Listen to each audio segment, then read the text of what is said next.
Hi, everyone. Okay, so I'm Gabriela Cristobal with the United States of Women. I am our program manager, and as I mentioned earlier, for those of you that were on the phone a minute or two ago, I am fortunate enough to run our ambassador program.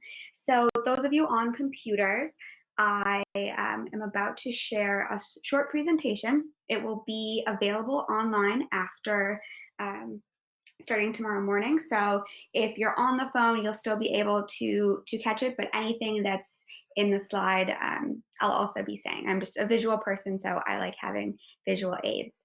All right, so first off, I just want to say thank you for taking the time to come talk to us. We're so excited to be opening up applications for our ambassador program again. When I first learned about USOW and the ambassador program, I was so excited to get to work with it, and it's been one of the highlights of my time with USOW so far. So I hope that you all are just as excited to learn more and hopefully apply, and I'll be able to read all of your applications in just a few weeks. So first off, I just want to get started by talking about what the United States of Women is. As many of you may know, we are a national organization for any woman who sees that we need a different America, for all women to not just survive, but thrive, and really wants to work collectively to achieve it. So we aim to amplify the work of organizations and individuals who are at the forefront of the fight for women's equality. We provide tools, access, and connections that help women see and step into their power to break down barriers that hold women back. And so in our first 2 years as an organization, we've held the summit in Washington, D.C. in 2016, and then again in 2018 in Los Angeles. We've trained over 7,500 women at our Galvanize program, and our online content has had over 60 million views. So we've really made a mark. We've been fortunate enough to travel around the country and talk to women who are at the forefront of this fight. And there's one thing that we learned, and that was that so much amazing work is being done at the local level. It's something we already knew, but as we heard amazing stories of women across the country, we really wanted to buckle down on it. So that's where the ambassador program came from. And it is an opportunity for current and future leaders who are passionate about improving gender equity, no matter their background or previous experience. And our team ensures that ambassadors have the tools, the resources, the connection, and the support they need to really tell the story of women's power, and more importantly, make measurable change in their community. So when we first launched the program last year, many of you may have seen it online, we ended up with 22 ambassadors in 11 states. And it was really a pilot program. We've been so fortunate to work with amazing women across the country, and they've helped us really learn a lot. And one of the things that I'll go into is some of the tweaks that we're going to make to the program this coming year. So if there's any current ambassadors on, they'll know exactly what I'm talking about. But this program is still in its first iteration. So something that is really exciting about the program right now is that we've already learned some best practices. We have some resources, but we're going to even continue to improve the program every year. So this next cohort that comes in will get to say, these are the things I really want to focus on. These are the tools I need. And my team is going to create them or to find them and support you as you're continuing to learn about the full capacity and potential of this program. So what do ambassadors do? It's a lot of awesome things. We say a lot of great stuff about them. You hear about them a lot, but what do they do? So one of the first things that ambassadors are going to be doing is convening. We have connections and fantastic friends of USOW in cities all across the country. So we want ambassadors to help us bring those stakeholders together. That may be people you already know and work with if you are already organizing in your community. It may be people you don't know, but you want to, and you are emboldened with the title of USOW ambassador to send them an email and say, I know you're doing amazing work for gender equity in my city, my state. I'd love to learn how USOW and I, as a USOW ambassador, can help you, can get involved. So that's one of the things that we're really having ambassadors do, is just bring people to the table. Our first round of ambassadors were telling us over the course of the year that they wanted there to be more collaboration, more community. And so our ambassadors are going to be doing that. They're going to be helping to build community with us. So that means getting folks in who maybe have voted and who care about our issues but don't know what the next step is. Being a welcoming and inviting representative of USOW in their community. We're also going to ask our ambassadors to help us elevate the work of those women that we were already learning from in the first few years we've been an organization. So there may be someone who's doing fantastic work in Norfolk, Virginia, and she has learned to bring kids into her home every day so that they can do homework in a safe and supportive environment. And that's an amazing story. And we want to highlight it and let other people know that this can be done. That's actually something that our ambassador, Jackie, in Norfolk is doing. So we can share that story and help elevate her message so that we can inspire other women across the country and say, hey, I can do that. Or another ambassador recently wrote an op-ed about making city charter language gender neutral so that important roles in the community are just seen with a context of they can be anyone. It's not just men. And then that inspires somebody else to fight for the same thing in their city charter as well. So we're really asking our ambassadors to help us elevate other people's stories. And I think that's been one of the things our current ambassadors are the most excited about, is sharing this platform. So becoming an ambassador doesn't just benefit you and the work that you want to do or are doing, it also benefits your entire community. The next thing is partner. So collaborating with local nonprofits, other organizations, stakeholders on events and activations. That doesn't always mean that you are planning a whole 5K yourself or a lecture series. It may just mean that the organization that is already doing this work partners with USOW so we can help get the message out. We can maybe suggest a speaker, or you can partner as a speaker, but really making sure that we're lending capacity to organizations that are doing great work across the country. And then the last thing that ambassadors are really doing is engaging. They're engaging with our social media platforms, amplifying our content and messages and that of our partner organizations. And ultimately, that it has the goal of building a more connected and collaborative women's movement in your community. We're going to have long-term projects for the ambassadors, which is going to be helping map out what the women's movement really looks like in their community, and then holding some listening sessions to learn about how we can help create things and help build collaboration. So in Connecticut, that's been a collective that's been created by two women who went to the first USOW summit, and they've now created a nonprofit collective that shares best practices and resources. In Chicago, some women from Galvanize, Illinois got together and actually got a commission on women and girls passed through the legislative process. So it can look like different things, and our ambassadors are really going to help decide, what makes the most sense, what other partners can I bring in. We're not trying to come in and create something totally new, but really lend capacity and help with collaboration. So what are the benefits? The benefits of being a USOW ambassador are trainings. We are going to be providing our ambassadors with a bunch of trainings and on organizing and leadership upfront. That way, as you go back into your communities, you have the tools and the resources to feel confident being a USOW ambassador. The next thing we're going to do is provide you with resources. Organizing toolkits, issue-specific data and information, talking points about certain things if you need it. If we don't have it, I'm sure that we have a fantastic partner within the movement who does, and we can help connect you with that.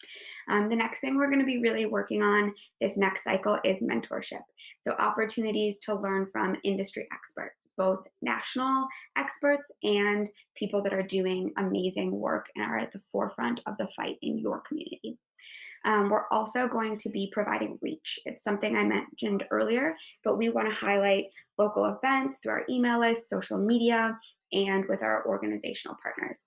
We have an awesome newsletter every week called the Feminist To-Do List. It's an action-oriented newsletter. And our ambassadors can send us their events that they're aware of, and we'll put those in and send them out to everyone weekly. So really helping get the word out in a larger scale than some organizations can do on their own. Next thing is network. We have our monthly conference calls, which I'll talk about in a minute under requirements, one-on-one strategy sessions, and a network of other ambassadors. There is a ambassador, Molly, in Sacramento, who's working to help launch the Sacramento County Commission on the Status of Women and Girls. And she asked other ambassadors, have any of you worked with county commissions? And she was connected to women in Ohio, actually connected to women in Illinois, who can say, oh, this is what my experience was. This is what I learned from it. This is what you should make sure to do. So you have a network within your ambassadors. They're already doing amazing work and have a lot of different experiences. The next one that I mentioned was access. So you'll have opportunities to represent USOW at local and regional events. And then the last one, events, is registration to USOW events in your area. So what I'm assuming a lot of you are on the call about is requirements. What does it take to be a USOW ambassador? I'm seeing a lot about all the exciting things, but what are you asking of me in return? So the biggest things we ask of you are to attend monthly calls with all of our ambassadors and myself, and weekly check-ins with the USOW team. For all accepted ambassadors, we'll be setting up a weekly check-in with a USOW staff member. It's not always going to be a half-hour call, but it can be. Sometimes I will text the ambassadors and say, hey, I don't have any updates for you on this. They'll say, okay, cool. I don't have any updates. Takes 30 seconds, but we just touched base. Sometimes they'll just email me, hey, these are the things I'm working on, just kind of keeping you in the loop. Or they'll just ask me a question. Sometimes they'll say, hey, I'm on vacation, or I'm really busy, I can't make this week's call. I'm like, that's totally cool. So it won't always be a 30-minute phone call every week, but it's just a time that's dedicated for USOW staff to help you and your work as an ambassador. We also ask that our ambassadors report actions. So if they attend an event as a USOW ambassador or partner on something, if they're asked to speak at something, that they let us know how it went and share any photos and stories that came out of it. We have a form that you fill out that prompts you, and you can just submit the photos there as well. The last thing that isn't mentioned in here, but it is working on an outline for that longer term project. And we like to give a lot of time for ambassadors to start mapping out who's working on gender equity in their community. And then they'll refine that and sort of make an action plan with USOW staff during those weekly check-ins. So I know it does say 5 hours a week, but it's not always going to be exactly 5 hours a week. And some of that 5 hours may be things that you're already doing and the work that you're already participating in. We also ask that you participate in USOW ambassador activations, which is usually either sharing a story on social media as part of a social media activation, elections to throw parties for people who had voted and really celebrated civic engagement. So we just ask ambassadors to participate. Of course, we had an ambassador who had a really big thing coming up for her dissertation, and she said, sorry, I can't, it's a bad time. I said, that's okay. We're not gonna kick you out of the program if your life happens to conflict with one or two of the things that we're doing throughout the year. So don't let that 5 hours a week really intimidate you.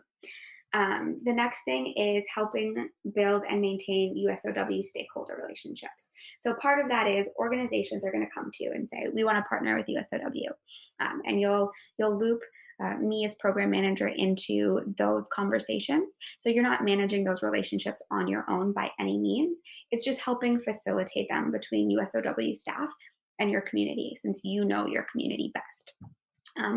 Some other more technical requirements, we do ask that people live in the United States, and that does include all 50 states and US territories.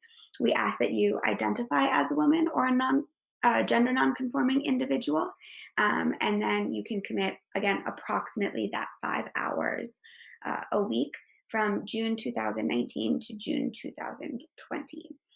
We do allow ambassadors to renew their ambassadorship for up to 3 cycles. So some of the ambassadors that will be in this next cohort will also be in our original cohort, and ambassadors that are accepted this cycle will be able to stay on for a few years as well. So common questions, I know we're coming up on time, but I'll just answer a few common ones quickly. First is there age or experience requirement? There's no age requirement and there's no experience requirement. Currently we have ambassadors that range from 18 to in their early 70s. So we accept and appreciate and value everyone. You can be a seasoned advocate, or you can decide that you care about these issues and this is the next step you're going to take. We are here to support you at whatever level you come in at. And what if there's already an ambassador in your city or your state? Apply anyway. We're open to having more than one ambassador in cities and states. It oftentimes makes it a little bit easier, somebody you can kind of partner with and lean on, really helps with those 5 hours a week. Are there important dates you should be aware of? Definitely. You should be aware of the application date. So May 28th, it closes at midnight local time. Ambassadors are going to be announced in early June. So in the beginning of, June, it's April 28th. I don't know why it says that. In the beginning of May, we'll be reaching out to people who we'd like to have a conversation with about being ambassadors, and we'll announce those selected individuals in the beginning of June. And then we'll have an ambassador training at the end of June. So that way you'll have a bunch of resources, you'll be able to connect with other ambassadors, and you'll really know what your support system is going into your time as an ambassador. So that being said, I know I'm running right up on 30 minutes and I want to be respectful of everyone's time. So I'm just going to take a few questions as they come in. Someone asked about the trainings. They're going to be in person or they're going to be virtual. Currently, we are looking at how many ambassadors we accept and the capacity we have to either bring everyone together to train them in person or virtual. So I don't have the answer to that right now, but we're going to try and make it as engaging as possible, no matter what. Is there a financial commitment? There is not a financial commitment. Being an ambassador is absolutely free. When possible, we try and secure some small stipends for different things like the Vote Together party I mentioned. We had a small stipend for. We're also able to act as a financial sponsor. So if ambassadors apply for a small grant, our team is able to help them fill out the grant information, act as that financial sponsor, and be the intermediary for that funding. So we don't always have funding that we can give out for certain projects, but we will always be as supportive as possible. But from ambassadors, there is no financial commitment that's required. If you have questions specific to applying for the to be an ambassador and submitting your application, please send it to women@civicnation.org. And I had someone ask who I am. I'm Gabriela. I am the program manager. And for those of you who have been on since the beginning, you'll hear me say this again. One of the programs I run is the ambassador program. So I will be your main point of contact as an ambassador. I run the program, I create a lot of the content and help as a sounding board and anything else that I can be to help the ambassadors. So if you are selected, you'll definitely be hearing me talk on another webinar like this again, and you'll definitely be seeing my name a lot. So I hope that I get to read as many of your applications as possible. Don't forget, you can apply at unitedstateofwomen.org/ambassadors. I see one more question coming in before I end it. Traveling is not involved or required by any means. If we have a galvanized program that's in an ambassador state or near it, we love to try and bring them to there. But I do understand that some people cannot travel, and that's totally okay. It is not a requirement. All right. Well, thank you again for taking some time to hop on the internet with me and listening to this webinar. The applications are due April 28th, which is a Sunday at midnight local time. So take your time filling it out. I won't check when anything's submitted. And I hope that I get to read as many of your applications as possible. And again, if you have questions, please email them to women@civicnation.org. Everyone have a great evening and good luck.